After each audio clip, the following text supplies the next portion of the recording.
ಯಾಕಣ್ಣ ಹೀಗೆಲ್ಲ ಮಾತಾಡ್ದ? ನಾನು ಅವನಿಗೆ ಭಾರ ಆಗ್ತಿದ್ದೀನಿ ಅಂತನ? ಇಂಥ ಸಮಯದಲ್ಲಿ ನನಗೆ ಧೈರ್ಯ ಹೇಳಿ ನಿನ್ ಜೊತೆ ನಾನಿದ್ದೀನಿ ಅಂತ ಒಂದು ಮಾತು ಹೇಳ್ದೆ ಅವ್ನು ಮೂಗಿನೇರಕ್ಕೆ ಮಾತಾಡ್ತಿದ್ದಾನೆ. ಅವ್ರು ಹೇಗೆ ಅಂತ ಗೊತ್ತಾದ ಮೇಲೂ ಸಮಾಧಾನದ ಒಂದು ಮಾತಾಡ್ಲಿಲ್ಲ. ಜಾನು, ಹಣ್ಣಿಟ್ಟಿದ್ದೀನಿ, ತಿನ್ನು. ಜಾನು, ಅಯ್ಯೋ ಯಾಕೆ ಅಳ್ತಿದೀಯ ಜಾನು? ಏನಾಯ್ತು?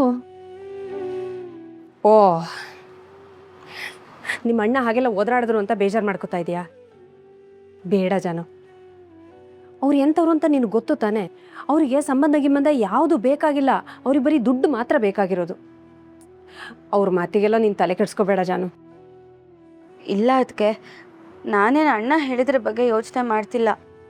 ನನಗೆ ಅಪ್ಪ ಅಮ್ಮಂದೇ ಯೋಚನೆ ಅಷ್ಟೆ. ನಾನು ಇಲ್ಲಿಗೆ ಬರೋಕ್ಕೆ ಮುಂಚೆ ಇನ್ನೊಂದು ಸ್ವಲ್ಪ ಯೋಚನೆ ಮಾಡಬೇಕಿತ್ತು. ನಾನು ಬಂದು ಅವ್ರಿಗೆ ಹೊರೆ ಆಗಿಬಿಡ್ತಿದ್ದೀನೇನೋ ಅಂತ ಅನ್ನಿಸ್ತಿದೆ. ಸರಿ ಹೋಯ್ತು. ಹಾಗಂತ ಯಾರು ಹೇಳಿದ್ರು ಈಗ ನಿನ್ನ ಹತ್ರ? ಅತ್ತೆ ಮಾವ ಏನಾದ್ರು ನಿನ್ನ ಹತ್ರ ಬಂದು ಹೇಳಿದ್ರಾ ನೀನು ನಮಗೆ ಭಾರ ಆಗಿದೆಯಾ, ಕಷ್ಟ ಕೊಡ್ತಿದ್ಯಾ ಅಂತ? ಇಲ್ಲ ತಾನೆ. ಹೊರಗಡೆ ಮನೆಯಿಂದ ಬಂದಿರೋ ಹೆಣ್ಮಕ್ಳು ನಾವು. ನಮ್ಮನ್ನೇ ಸ್ವಂತ ಮಕ್ಕಳ ಥರ ನೋಡ್ಕೋತಾರೆ. ನೀನಂತೂ ಅವ್ರ ಹೊಟ್ಟೆಯಲ್ಲಿ ಹುಟ್ಟಿದವಳು. ನಿನ್ನ ಭಾರ ಅಂತ ಯಾವತ್ತಾದರೂ ಅನ್ಕೋತಾರ? ನೋಡು, ಅವರು ಯಾವತ್ತೂ ಯಾರಿಗೂ ಭಾರ ಆಗಿಲ್ಲ. ನಿನ್ನೂ ಭಾರ ಅಂತ ಅವ್ರು ಯಾವತ್ತೂ ತಿಳ್ಕೊಳ್ಳಲ್ಲ. ನನಗೆ ಇದೆಲ್ಲ ಅರ್ಥ ಆಗುತ್ತೆ ಅದಕ್ಕೆ. ಆದರೆ ಪಾಪ ಮಗಳ ಜೀವನ ಹೀಗಾಗೋಯ್ತಲ್ಲ ಅಂತ ಅವ್ರಿಗೆ ನೋವಾಗ್ತಿರಲ್ವ ಹೇಳಿ? ಇಷ್ಟು ವರ್ಷ ನನಗೆ ಸಾಕಿ ಸಲಹಿ ನಾನು ಚೆನ್ನಾಗಿರಲಿ ಅಂತ ಮದುವೆ ಮಾಡಿ ಕೊಟ್ಟರು. ಈಗ ನನ್ನ ಜೀವನ ಹೀಗಾಯ್ತಲ್ಲ ಅಂತ ಅವ್ರಿಗೆ ನೋವಾಗಲ್ವಾ? ಅವ್ರೇನೋ ಹೇಳ್ಕೊಳ್ತಾ ಇರ್ಬೋದು, ಆದರೆ ನನಗದು ಅರ್ಥ ಆಗುತ್ತಲ್ವಾ ಅದಕ್ಕೆ?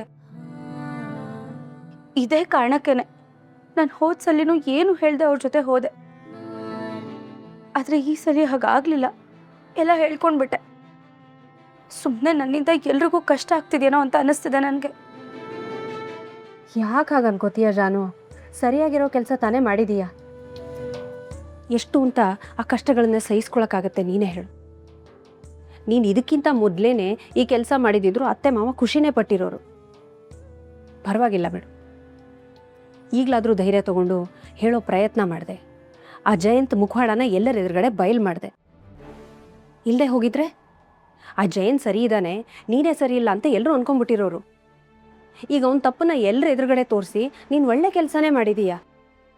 ಈಗಲಾದರೂ ನೀನು ಆ ನರಕದಿಂದ ಪಾರಾಗಿ ಬಂದಿದೆಯಲ್ಲ ಅಂತ ಎಲ್ಲರೂ ಖುಷಿ ಪಡ್ತಿದ್ದಾರೆ. ನೀನು ಖುಷಿಯಾಗಿರು ಜಾನು. ಹ್ಞೂ ಅದಕ್ಕೆ ಖಂಡಿತ. ಪಾಪ ಅಪ್ಪ ಅಮ್ಮ ಹೊಟ್ಟೆ ಬಟ್ಟೆ ಕಟ್ಟಿ ಇಷ್ಟು ವರ್ಷ ನಮಗೆ ಸಾಕಿದ್ದಾರೆ. ಎಷ್ಟೇ ಕಷ್ಟ ಬಂದರೂ ಯಾವತ್ತೂ ಮುಖದಲ್ಲಿ ನಮಗೆ ತೋರಿಸೇ ಇಲ್ಲ. ನಗ್ನಗ್ತಾ ನಮ್ಮನ್ನ ಒಂದು ಹಂತಕ್ಕೆ ಸೇರಿಸಿದ್ದಾರೆ. ಅವ್ರು ಕಲಿಸಿರೋ ಈ ವಿದ್ಯೆನ ನಾನು ವ್ಯರ್ಥ ಮಾಡ್ಕೊಳ್ಳಲ್ಲ. ನಾನು ಏನೋ ಒಂದು ಮಾಡಿ ಯೋಚನೆ ಮಾಡಿ ನನ್ನ ಜೀವನನ ನಾನು ರೂಪಿಸ್ಕೊಳ್ತೀನಿ. ಅವ್ರನ್ನ ನಾನು ಚೆನ್ನಾಗಿ ನೋಡ್ಕೋತೀನಿ. ಇದಪ್ಪ ನಮ್ಮ ಜಾನು ಅಂದರೆ. ಜಾನು ಇರೋ ಕಡೆ ನಗುಗೆ ಬರ ಇಲ್ಲ ಅಂತ ಎಲ್ರಿಗೂ ಗೊತ್ತು. ಆದ್ರೆ ನೀನೇ ಹೀಗೆ ಬೇಡದಿರೋದನ್ನೆಲ್ಲ ಯೋಚನೆ ಮಾಡಿಕೊಂಡು ನಗು ಕಳೆದೋಗಿರೋರ ಥರ ಕೂತ್ಕೊಂಡ್ರೆ ನಾವೆಲ್ಲ ಏನು ಮಾಡಬೇಕು ಹೇಳು? ಜಾನು, ನಿನಗೆ ಹೇಗೆ ಇಷ್ಟನೋ ನೀನು ಹಾಗೇ ಮುಂದುವರಿ. ಅದಕ್ಕೆ ನಮ್ಮೆಲ್ಲರ ಸಪೋರ್ಟ್ ಇದೆ. ಆದರೆ ದಯವಿಟ್ಟು ಈ ನಿಮ್ಮ ಅಣ್ಣನ ಮಾತನ್ನೆಲ್ಲ ಕಟ್ಕೊಂಡು ನೀನು ಬೇಜಾರು ಮಾಡಿಕೊಂಡು ಒಂಟಿಯಾಗಿ ಅಳ್ತಾ ಎಲ್ಲ ಕೂತ್ಕೋಬೇಡ. ನಮಗೆಲ್ಲ ಬೇಜಾರಾಗುತ್ತೆ. ನೋಡು, ಈ ಪ್ರಪಂಚದಲ್ಲಿ ಕೈ ಹಿಡಿದು ಜೊತೆಯಾಗಿರೋರಿಗಿಂತ ಕಾಲು ಎಳೆದು ಕೆಳಗಡೆ ಬಿಡಿಸೋರೆ ತುಂಬ ಜನ ಇದ್ದಾರೆ. ಇಂಥವ್ರ ಮಧ್ಯ ನೀನು ಗೆದ್ದು ತೋರಿಸ್ಬೇಕು ಜಾನು. ಖಂಡಿತ ಅದಕ್ಕೆ. ಇಷ್ಟು ವರ್ಷ ನಾನು ಅನುಭವಿಸಿದ ನರ್ಕದಿಂದ ನಾನು ಹೊರಗೆ ಬರಬೇಕು ಅಂದರೆ ನನ್ನ ಜೀವನನ ನಾನು ಸ್ವರ್ಗ ಮಾಡ್ಕೊಳ್ಳೇಬೇಕು. ಜಾನು, ಆ ಸ್ವರ್ಗದಲ್ಲಿ ನಾನಿದ್ದೀನಿ ತಾನೆ? ಹ್ಞೂ, ಮತ್ತೆ ನೀವಿಲ್ಲ ಅಂದರೆ ಅದು ಕಂಪ್ಲೀಟ್ ಆಗುತ್ತಾ ಹೇಳಿ? ಮತ್ತೆ ಜಾಣೆ ಕಾಣ್ತೀನೋ.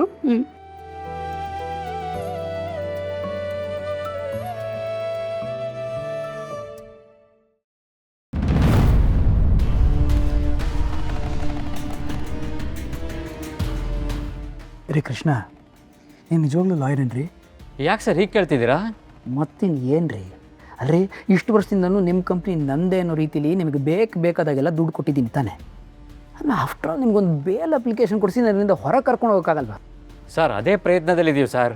ನಿಮ್ಮ ಕೇಸ್ಗೋಸ್ಕರನೇ ಸುಪ್ರೀಂ ಕೋರ್ಟಿಂದ ಲಾಯರ್ ತಂದು ಹಾಜರುಪಡಿಸ್ಬೇಕು ಅಂತ ತುಂಬ ಮಾತುಕತೆ ಆಡ್ತಿದ್ದೀವಿ. ಮಾತುಕತೆ ಆಡಿದ್ರೆ ಏನು ಉಪಯೋಗ ಕೃಷ್ಣ? ಅಷ್ಟೇ ಸ್ಪೀಡಾಗಿ ಕೆಲಸ ಆಗಬೇಕು ತಾನೆ. ನೋಡಿ, ಆಗಲೇ 2 ದಿನ ಆಯಿತು. ನನಗೆ OCD ಇದೆ ಅಂತ ನಿಮಗೆಲ್ಲ ಗೊತ್ತಿದೆ ತಾನೆ. ಈ ಜಾಗ ಒಂಥರ ನರಕ ಸದೃಶ ಇದ್ದ ಹಾಗೆ. ಅದು ಏನು ಮಾಡ್ತಿರೋ ಗೊತ್ತಿಲ್ಲ. ಮೊದಲು ನನ್ನಿಂದ ಆಚೆ ಕರ್ಕೊಂಡು ಹೋಗಿ. ಸರಿ ಹೇಳಿದ್ನಲ್ಲ, ಅದೇ ಪ್ರೊಸೀಜರಲ್ಲೇ ಇದ್ದೀವಿ ಸರ್. ಆ್ಯಂಡ್ ಆಲ್ಸೋ ನನಗೆ OCD ಇದೆ ಅಂತ ಬೇಲ್ ಅಪ್ಲಿಕೇಶನ್ ಫೈಲ್ ಮಾಡಬೇಡಿ. ಆಮೇಲೆ ಏನೋ ಸೈಕಾಟಿಕ್ ಇಶ್ಯೂಸ್ ಇದೆ ಅಂತ ಹೇಳಿ ಆಸ್ಪತ್ರೆಗೆ ಸೇರಿಸ್ಬಿಡ್ತಾರೆ.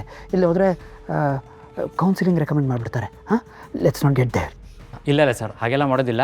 ನಾಡಿದ್ದು ನಮ್ಮ ನೆಕ್ಸ್ಟ್ ಹಿಯರಿಂಗಿಗೆ ಸ್ಪೆಷಲ್ ಲಾಯರ್ VS ಗುಪ್ತಾ ಅವ್ರು ಬರ್ತಾ ಇದ್ದಾರೆ. ಅವ್ರು ಬಂದರು ಅಂದರೆ ನಿಮಗೆ ಬೇಲ್ ಸಿಗತ್ತೆ ಅನ್ನೋದು ಕಾನ್ಫಿಡೆನ್ಸ್ ಇದೆ. ಸರಿ. ಆಲ್ಸೋ ನನ್ನ ಹೆಂಡತಿ ವೇರ್ ಅಬೌಟ್ಸ್ ಬಗ್ಗೆ ಸ್ವಲ್ಪ ಫಾಲೋ ಅಪ್ ಮಾಡಬೇಕು ಅಂತ ಹೇಳಿದ್ನಲ್ಲ, ಅದ್ರ ಬಗ್ಗೆ ಏನಾದರೂ ಸ್ಪೆಸಿಫಿಕ್ ಅಪ್ಡೇಟ್ ಇದೆಯಾ? ಅದೆಲ್ಲ ನಡೀತಾ ಇದೆ ಸರ್. ನಿಮ್ಮ ಹುಡುಗರಿಗೆಲ್ಲ ಇನ್ಫಾರ್ಮೇಷನ್ ಕೊಡ್ತಾ ಇದ್ದೀವಿ. ಸರಿ, ನಿಮ್ಮ ಫೋನ್ ಕೊಡಿ.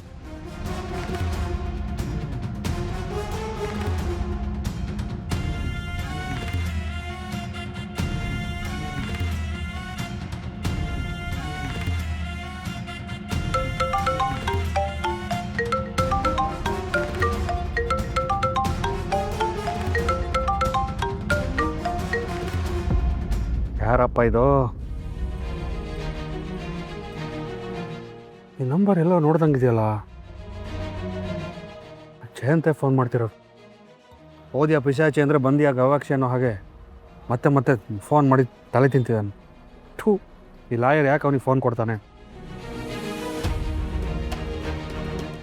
ಹಲೋ, ನಾನು ಫೋನ್ ರಿಸೀವ್ ಮಾಡೋಕ್ಕೆ ಇಷ್ಟೊತ್ತು ಬೇಕಾ ನಿಮಗೆ? ಅದು ಗಾಡಿ ಓಡಿಸ್ತಾ ಇದ್ದೆ. ಏನು ವಿಷಯ ನಾನು ಹೇಳಬೇಕಾಗಿರೋದಲ್ಲ, ನೀವು ಹೇಳಬೇಕಾಗಿರೋದು. ಹೇಳಿ, ನಿಮಗೆ ಜಾನ್ವಿ ಜೊತೆ ಮಾತಾಡೋಕ್ಕಾಯ್ತಾ? ಅವ್ರ ಮನಸ್ಸನ್ನು ಪರಿವರ್ತನೆ ಮಾಡೋಕ್ಕಾಯ್ತಾ? ನೀವು ಹೇಳಿದ ಮೇಲೆ ಮಾಡದೇ ಇರ್ತೀನಾ? ಮಾಡ್ತಾಯಿದ್ದೀನಿ. ಆದರೆ ಅವಳು ಹೇಗೆ ಅಂತ ನಿಮ್ಗೆ ಗೊತ್ತಲ್ವಾ? ಜಗಮೊಂಡಿ ಅವಳು. ಅವಳ ಮನಸ್ಸನ್ನು ಡೈವರ್ಟ್ ಮಾಡೋದು ಅಷ್ಟು ಸುಲಭ ಅಲ್ಲ. ಈ ಥರ ಮಾತಾಡೋಕ್ಕೆ ನಿಮಗೆ ನಾಚಿಕೆ ಆಗಲ್ವೇನ್ರಿ ಸಂತೋಷ್? ಬ್ಲ್ಯಾಕ್ ಮೇಲ್ ಮಾಡೋಕ್ಕೆ ಅಷ್ಟು ಚೆನ್ನಾಗಿ ಬರ್ತಿದ್ದವ್ರಿಗೆ ಮನಸ್ಸು ಪರಿವರ್ತನೆ ಮಾಡೋಕ್ಕಾಗೋದಿಲ್ವಾ? ಹೇಳಿದ್ನಲ್ಲ, ಅವಳು ಅಷ್ಟು ಸುಲಭವಾಗಿ ನನ್ನ ಮಾತನ್ನು ಕೇಳಲ್ಲ ಅಂತ. ಯೋಚನೆ ಮಾಡಿಬಿಡಿ, ಒಂದೊಂದೇ ಉಳಿಪೆಟ್ಟು ಹಾಕ್ತಾ ಇದ್ದೀನಿ. ನೀವು ಹೊರಗೆ ಬರೋಷ್ಟಲ್ಲಿ ನಮ್ಮ ದಾರಿಗೆ ಬರ್ತಾಳೆ. ನೀವು ಯಾವಾಗ ಹೊರಗೆ ಬರೋದು? ಇನ್ನು 2-3 ದಿವಸದಲ್ಲಿ ಹೊರಗೆ ಬಂದೇ ಬರ್ತೀನಿ ಸಂತೋಷ್. ನಾನು ಹೊರಗೆ ಬರೋದೊಳಗೆ ಈ ಕೆಲಸ ಮುಗಿದಿರಬೇಕು. ಜಾನ್ವಿಯವರು ನನ್ನ ಜೊತೆ ವಾಪಸ್ ಮನೆಗೆ ಬರೋಕ್ಕೆ ತಯಾರಾಗಿರಬೇಕು. ಇದು ನಿಮ್ಮ ಕೆಲಸ. ಜಯಂತವ್ರೆ, ಅಲ್ಲ 2-3 ದಿವಸದಲ್ಲಿ ಅವ್ಳನ್ನ ಒಪ್ಸೋದು ಕಷ್ಟ ಆಗುತ್ತೆ.